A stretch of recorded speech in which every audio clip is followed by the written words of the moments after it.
Episode 55। तो इस episode का शुरुआत वहीं से होता है जहाँ पर पिछला एपिसोड खत्म हुआ था। पिछले एपिसोड के एंड में हम लोगों ने देखा था कि वो दोनों के दोनों घोस्ट मास्टर लिनफैन के घोस्ट टेरिटरी के अंदर पहुंच जाता है। जहाँ पर पहुंचते ही वो लिनफैन को पुकारते हुए कहता है, लिनफैन अब तुम बाहर क्यों नहीं आ रहे हो? क्या तुम्हारी फट रही है? तुम तो बहुत बड़े डरपोक निकल गए। मैंने सोचा था कि तुम बहुत ज़्यादा बहादुर हो गए। ये सुनकर लिनफैन भी वहाँ पर पहुँच जाता है और कहता है, तुम उस तरफ क्यों देख रही हो? इस तरफ देखो, यहाँ पर मैं हूँ। और वहीं पर लीवी उस घोस्टमीटर को देखकर उसे पहचान जाती है और लिनफैन से कहती है, लिनफैन मैं इसे जानती हूँ। ये हेजिटी का एक घोस्टमास्टर है। इसका नाम सीनियर ली है और एक अर्थ फाइंडिंग रिलम का घोस्टमास्टर है। ये बहुत ज़्यादा स्ट्रांग है और इसके पास तीन तीन घोस्ट स्पिरिट भी है। और इसके बाद वो दोनों के दोनों घोस्टमास्टर भी लिनफैन के पास पहुंच जाता है। जहाँ पर पहुंचकर वो सीनियर ली कहता है, तुम बहुत ही स्ट्रांग और काबिल घोस्टमास्टर हो, लेकिन तुम किसी के रास्ते में आ रहे हो, इसलिए तुम्हें मरना होगा। वहीं पर लिनफैन उस घोस्टमास्टर की बात सुनकर हंसते हुए कहता है, क्या तुम्हें लगता है कि तुम मुझसे जीत पाओगे और तुम मुझे हरा पाओगे? ये सुनकर वो घोस्टमास्टर भी हंसते हुए कहता है, ऑफ कोर्स मुझे अपने ऊपर बहुत कॉन्फिडेंस है, मैं तुम्हें ज़रूर ही मार दूंगा। अगर तुम उस समय ही भाग जाते तो तुम शायद से बच सकते थे, लेकिन अब बहुत देर हो चुका है। अब तुम बहुत जवान हो, इसलिए मैं तुम्हें एक एडवाइस देना चाहूँगा। अगले जन्म में अगर तुम्हारे ऊपर कोई खतरा है तब तुम पहले भाग जाना, फिर सोचना कि वो स्ट्रांग था या फिर कमज़ोर। वहीं पर लिव उस घोस्टमास्टर की बात सुनकर हैरान होते हुए कहती है, सीनियर ली आप लिनफैन के ऊपर हमला क्यों कर रहे हो? शायद से आपको कोई गलतफहमी हुआ होगा। ये सुनकर वो बंदा कहता है, नहीं मुझे कोई गलतफहमी नहीं हुआ है, मैं इसे ही मारना चाहता हूँ। हमारे क्लैन लीडर के साथ तुम्हारे डैड की अच्छी रिश्ता है, इसीलिए मैं तुम दोनों बहनों को मारना नहीं चाहता था। लेकिन अब बहुत ही दुख की बात है क्योंकि तुम लिनफैन के साथ हो, इसलिए तुम दोनों को भी मरना होगा। और इसी के साथ ही वो दोनों के दोनों घोस्ट मास्टर अपने घोस्ट स्पिरिट को बाहर निकालने की कोशिश करता है, लेकिन उनके घोस्ट स्पिरिट उसके घोस्ट टोकन से बाहर ही नहीं आता। इसको देखकर उन दोनों की फटके हाथ में जाता है और वो बहुत ज़्यादा डर जाता है। वो मन ही मन सोचता है, ये क्या हो रहा है? हमारे घोस्ट स्पिरिट बाहर क्यों नहीं आ रहा? वहीं पर लिनफैन इविल सा स्माइल देता है और वो हंसते हुए कहता है, क्या तुम्हें अब ये पता चला है कि तुम्हारा घोस्ट स्पिरिट बाहर नहीं आ रहा? तुम तो बहुत बड़े बेवकूफ़ हो। तुम्हारा घोस्ट स्पिरिट यहाँ पर बाहर आ ही नहीं सकते क्योंकि मेरी घोस्ट टेरिटरी बहुत ज़्यादा खास है और इस घोस्ट टेरिटरी के अंदर मेरे इजाज़त के अलावा कोई भी अपने घोस्ट टेरिटरी को ओपन नहीं कर सकता।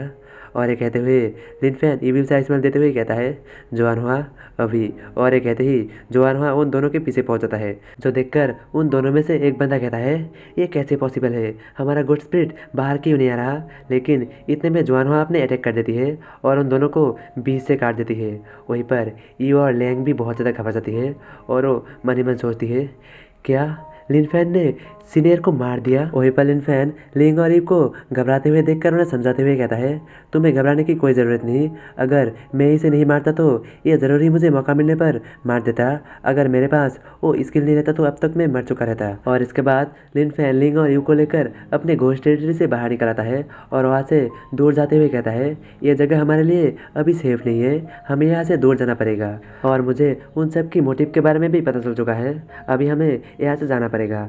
वहीं पर उन तीनों में से जो स्नाइपर था वो अभी भी उस क्लिप के ऊपर ही रहता है और वो नीचे देखता है तो नीचे का घोस्ट टेरिटरी अचानक से गायब हो जाता है और वहाँ पर सिर्फ दो लाशें पड़ा हुआ रहता है। इसे देखकर उस बंदे की फटके हाथ में आ जाता है और वो मन ही मन सोचता है, ये क्या हुआ? अंकल ली मर चुका है। और वो जल्दी से अपनी घोस्ट आइडेंटिटी टोकन को निकालते हुए सामने किसी को मैसेज करते हुए कहता है, मुझे जल्दी से यंग मास्टर को मैसेज करना पड़ेगा। लिनफैन एस रैंक का घोस्ट मास्टर नहीं है, वो अर्थ फाइंडिंग रिलम में पहुंच चुका है। और यहीं पर सीन शिफ्ट हो जाता है। अगला सीन कुछ घंटे बाद एनसीटी डिजार्टलैंड नाम की एक शहर से शुरू होता है, जहाँ पर पूरा का पूरा शहर तबाह हो चुका रहता है। वहीं पर लिनफैन उस शहर के बीच में से आगे बढ़ रहा रहता है और सूरज को देखते हुए लिंग और यू से कहता है, अब अंधेरा हो रही है, अब हमें जल्दी कोई आराम करने के लिए जगह ढूंढना चाहिए। और वहीं पर टोंक टोंक जाकर एक पेड़ के बीच में अंदर घुसते हुए एक घोस्ट स्पिरिट को मार देता है। और लिनफैन उस जगह को देखकर खुद से ही कहता है, ये जगह ठीक है, यहाँ पर हमें रुकना चाहिए, यहाँ पर हम रात गुजार सकते हैं। और इसके बाद लिनफैन लैंग और यू उस पेड़ के नीचे ही बोनफायर लगाकर चारों ओर बैठ जाती है। वहीं पर लिनफैन अपने पास से कुछ खाना निकालते हुए लैंग और यू से कहता है, तुम दोनों पूरे दिन के सफ़र से बहुत ज़्यादा थक चुके रहेंगे और तुम्हें भूख भी लग चुका रहेगा, तो फिर मेरे पास ये खाना है, तुम लोग चाहोगे इसे खा सकते हो। इसे देखकर लिव खुश होते हुए कहती है, लिन फैन तुम्हारे पास इतना सारा खाना कहाँ से आया और ये अभी भी गर्म है। ये सुनकर लिन फैन अपने स्पेस से, अपने सिस्टम के अंदर से कुछ खाना और निकालते हुए उन्हें झूठ झूठ कहता है, मेरे पास एक ऐसा ट्रेजर है जिसके अंदर मैं कुछ भी रख सकता हूँ और अगर मैं उसके अंदर कोई भी खाने की या फिर किसी भी चीज़ को रखूँगा तो वो बहुत दिनों के लिए फ्रेश रहेगा और उसे हम कभी भी निकाल के खा सकते हैं। और मैंने यहाँ पर आते हुए ही इसके अंदर कुछ चीज़ें रख लिए थे ताकि हमें आते समय कहीं भी कोई परेशानी ना हो। लिन फैन की बात सुनकर लिव हैरानी और खुशी से कहती है, ये तो बहुत बढ़िया है, ये तो मैजिकल है। तभी उसे कुछ याद आती है और वो कुछ सोचते हुए लिन फैन से कहती है, बाय द वे मेरी छोटी बहन तो कुछ समय पहले ही टॉयलेट करने के लिए गई थी लेकिन बहुत देर हो चुकी है, वो अभी तक वापस क्यों नहीं आई। ये सुनकर लिन फैन उसे देखकर कहता है, तो ठीक है मैं जाके चेक करता हूँ कि वो वापस क्यों नहीं आई। और वो कुछ दूर आगे जाता है तो उसे सामने से किसी की चिल्लाने की आवाज़ आता है और वो उस आवाज़ को ध्यान से सुनता है तो वो लैंग की रहती है, जो सुनकर लिन फैन बहुत ज़्यादा घबरा जाता है और वो तेज़ी से उस ओर भागने लग जाता है। वहीं पर दूसरी तरफ लैंग का सीन दिखाया जाता है जहाँ पर लैंग के सामने एक बहुत बड़ा सांप रहता है जो कि लैंग के ऊपर अटैक करने के लिए तैयार होता है, जो देखकर लैंग बहुत ज़्यादा घबरा जाती है और वो मदद के लिए पुकारती है। लेकिन वहाँ पर उस समय कोई नहीं होता और वो सांप लैंग के ऊपर अटैक करने के लिए आगे बढ़ता है और लैंग डर के मारे अपनी आंख बंद कर लेती है।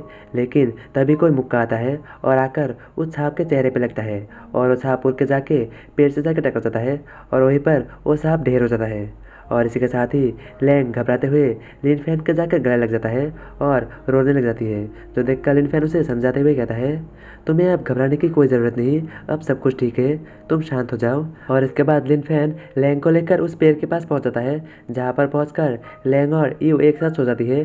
लेकिन वहां पर लैंग को नींद नहीं आ रही रहती क्योंकि उसे उस सांप की बात फिर से याद आ रही रहती है और उसे मन ही मन घबराहट हो रही रहती है कि कहीं वो सांप फिर से ना आ जाए। वहीं पर लिन फैन बाहर बैठे बैठे उनसे कहता है, तुम्हें डरने की कोई ज़रूरत नहीं, तुम जल्दी से सो जाओ, अगले सुबह हमें निकलना है।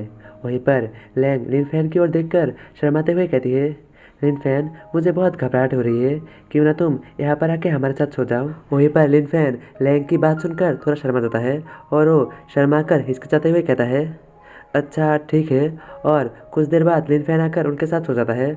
वहीं पर लैंग लिन फैन की ओर देखकर थोड़ा परेशान होते हुए कहती है, लिन फैन क्या तुम्हें हमारे साथ सोने में परेशानी हो रही है। ये सुनकर लिन फैन कहता है, नहीं तो मुझे कोई भी परेशानी नहीं हो रही। और ऐसे ही लिन फैन और लैंग कुछ और बातें करते करते ही सो जाता है और यहीं पर सीन शिफ्ट हो जाता है।